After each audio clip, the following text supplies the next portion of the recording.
Tuhan bersamamu dan bersama rohmu. Inilah Injil suci menurut Markus. Dimuliakanlah Tuhan. Sekali peristiwa, seorang sakit kusta datang kepada Yesus. Sambil berlutut di hadapan Yesus, ia mohon bantuannya. Katanya, "Kalau engkau mau, engkau dapat mentahirkan aku." Maka tergeraklah hati Yesus oleh belas kasihan. Lalu ia mengulurkan tangannya, menjamah orang itu dan berkata kepadanya, "Aku mau, jadilah engkau tahir." Seketika itu juga lenyaplah penyakit kusta orang itu dan ia menjadi tahir. Segera Yesus menyuruh orang itu pergi dengan peringatan keras. Katanya, "Ingatlah, janganlah engkau memberitahukan hal ini kepada siapapun, tetapi pergilah, perlihatkanlah dirimu kepada imam dan persembahkanlah untuk pentahiranmu persembahan yang diperintahkan oleh Musa sebagai bukti bagi mereka." Tetapi orang itu pergi memberitakan peristiwa itu dan menyebarkannya kemana-mana, sehingga Yesus tidak dapat lagi terang-terangan masuk ke dalam kota. Yesus tinggal di luar kota di tempat-tempat yang sepi. Namun orang terus juga datang kepadanya dari segala penjuru.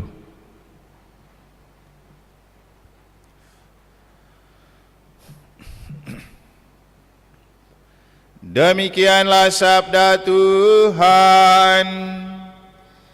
Terpujilah Kristus.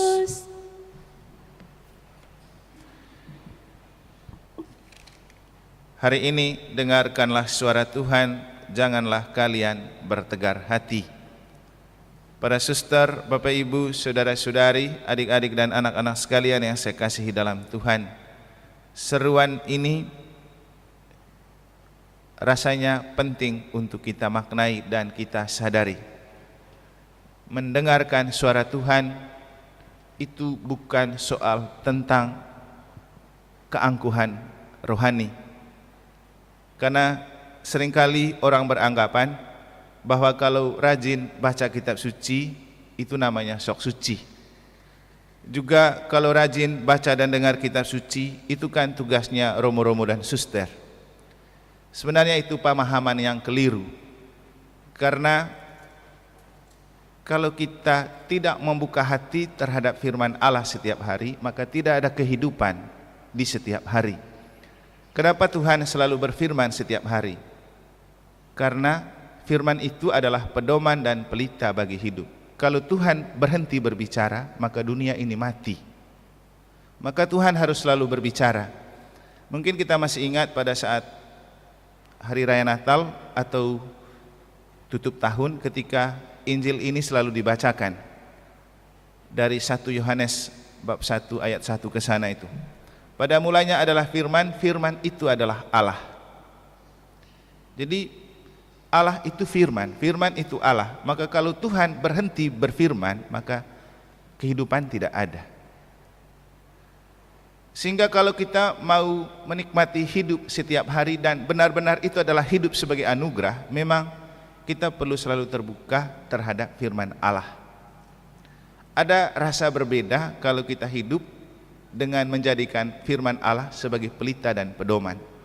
Kita akan menemukan bahwa ternyata hidup kita setiap hari itu adalah penyelenggaraan Allah, dan hidup kita setiap hari itu adalah bentuk kehadiran Tuhan yang konkret, dan Tuhan tidak pernah tidak hadir dalam hari-hari hidup kita. Seperti cerita saya kemarin, ketika biasanya saya dribble bola basket dan tiba-tiba kemarin tangan saya nyangkut di mata, itu ternyata sebuah sinyal untuk menunjukkan bahwa ketika kita dicobai, kita perlu berdoa. Seperti yang saya citrakan kemarin, itu yang membuat saya teringat bahwa saya harus berdoa dulu, walaupun cuma main-main basket. Dan ada banyak pengalaman hidup sehari-hari yang coba kalau kita maknai sebagai bentuk kehadiran Tuhan, memang seperti itu. Itulah kenapa Tuhan perlu berfirman setiap hari dan kenapa gereja selalu memberikan kita bacaan harian. Jadi ada maksudnya. Nah, pertanyaannya, hati seperti apa yang bisa mendengar firman Tuhan setiap hari? Kata kitab suci, hati yang tidak tegar, hati yang tidak keras, hati yang tidak membatu. Memang bahasa tegar hati itu hampir sama dengan tegar tengkuk, dan itu adalah simbol dari orang yang keras kepala dan keras hati. Dan orang yang keras kepala dan keras hati biasanya muncul dari rasa egoisme yang terlalu tinggi, dan itu yang membuat menutup kemungkinan terhadap apapun yang orang katakan masuk ke dalam diri. Padahal prinsip hidup yang paling baik itu kalau menurut orang-orang sukses itu adalah think global, act lokal. Jadi berpikir global, bertindak lokal sesuai dengan kondisi. Tapi tindakan-tindakan kita dalam konteks hidup yang biasa akan sangat dipengaruhi oleh cara berpikir. Kalau kita punya wawasan yang luas, maka kita akan memutuskan hidup yang memang beda. Mungkin kita masih ingat waktu kita hari Minggu penampakan Tuhan. Raja yang punya cara berpikir berbeda itu tampak dalam Herodes dan 3 raja dari timur. Herodes itu wawasannya sempit. Yang dia pikirkan adalah bagaimana dia bisa terus berkuasa tanpa dia sadari bahwa ada orang yang lebih hebat dari dia. Beda dengan 3 sarjana dari timur yang wawasannya luas. Walaupun mereka raja, mereka tahu bahwa Yesus itu lebih hebat. Makanya mereka datang cari Yesus. Jadi orang yang hebat adalah orang yang selalu terbuka hati dan pikirannya terhadap kemungkinan-kemungkinan baru. Sehingga memang kalau orang hebat biasanya tidak saklek. Hatinya lebih lembut, pikirannya lunak. Tapi tidak akan pernah ada pikiran yang lunak dan hati yang lembut kalau tidak terus disirami oleh kekuatan Allah yang bernama Roh Kudus. Dan dalam bacaan pertama kita mendengar bagaimana surat kepada orang Ibrani berbicara tentang apa yang dikatakan roh. Saudara-saudara, dikatakan Roh Kudus, pada hari ini jika kamu mendengarkan suaranya, janganlah keraskan hatimu seperti dalam kegeraman. Nah, ini yang susah. Kapan kita bisa mendengar Roh Kudus berbicara? Kapan kita tahu bahwa Roh Kudus itu terus bekerja di dalam diri kita? Mungkin dalam hal yang sangat sederhana adalah ketika kita menarik dan menghembuskan nafas, itu tidak mungkin terjadi kalau tidak ada Roh Kudus. Maka sebenarnya Roh Kudus selalu berkarya untuk menghidupkan kita. Yang jadi masalah ketika hati kita terkunci dan tertutup terhadap bisikan roh, hanya karena kita terlalu keras hati, keras kepala, dan lagi-lagi karena bahaya egoisme. Orang egoisme akan cenderung menutup diri terhadap segala kemungkinan yang ada. Padahal untuk sebuah perubahan kita harus terbuka terhadap setiap kemungkinan yang ada. Nah, Gereja Katolik itu kenapa ajarannya tidak terlalu saklek? Karena apa?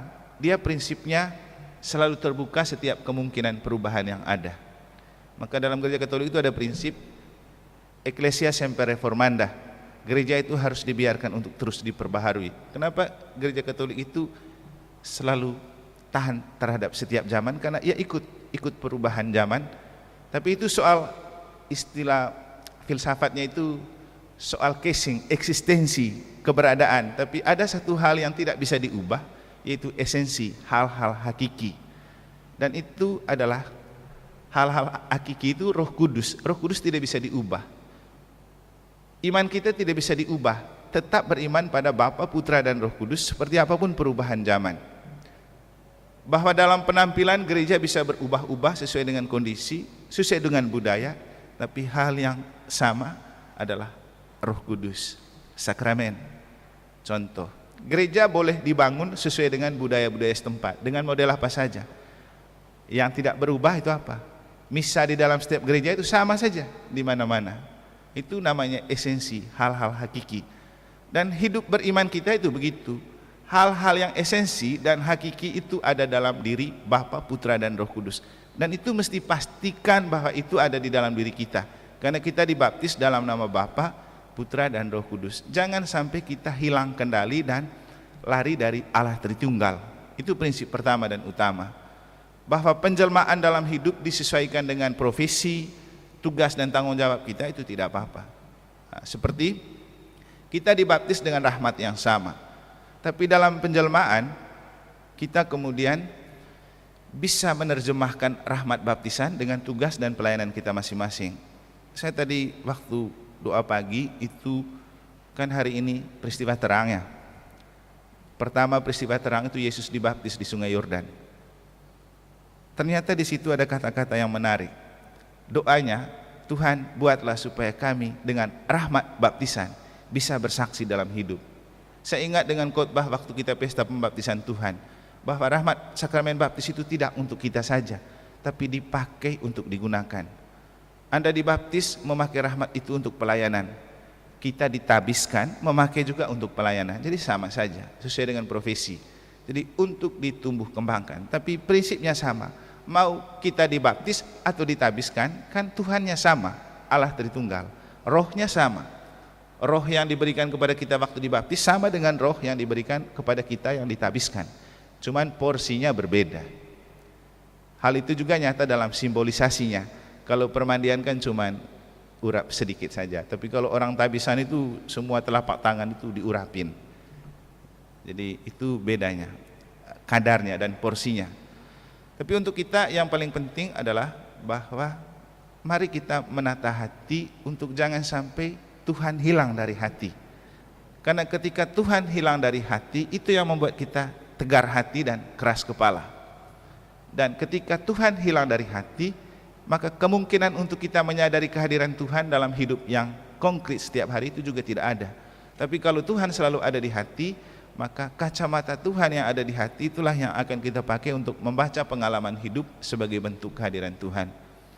Bapak Ibu mungkin pernah mendengar bagaimana ketika saya berkhotbah, saya berjuang untuk mencari pengalaman harian itu sebagai bukti bahwa memang Allah hadir di situ.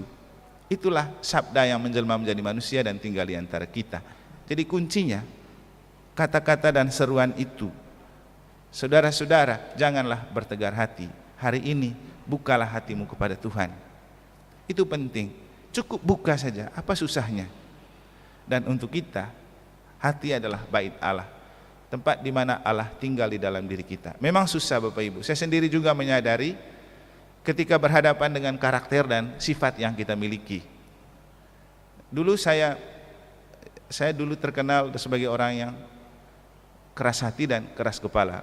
Dan sekarang masih ada, namanya karakter. Sampai sekarang masih ada.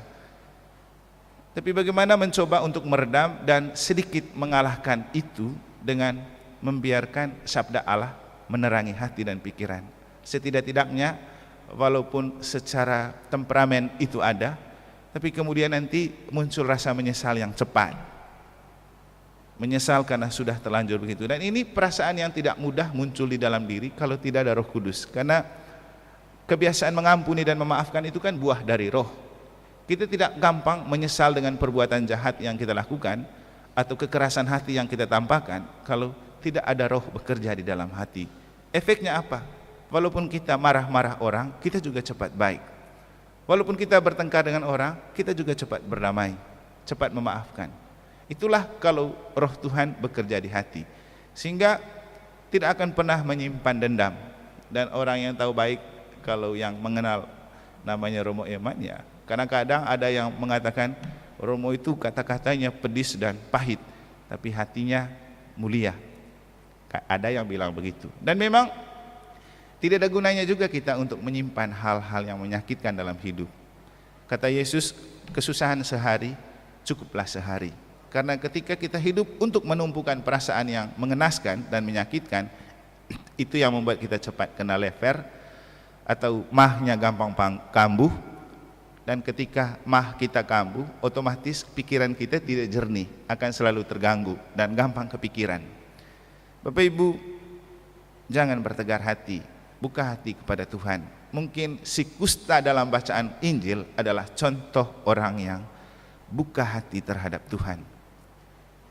Ketika Yesus lewat, ia langsung datang dan meminta, Tuhan, kalau Tuhan mau, Tuhan mentahirkan aku. Yesus lalu bilang, hari ini juga aku mau engkau tahir. Kenapa secepat itu Yesus mengabulkan? Karena Yesus tahu hatinya. Dia sudah lama merindukan untuk disembuhkan oleh Yesus. Lagi-lagi kembali ke soal kerinduan akan Tuhan itu penting muncul di dalam hati.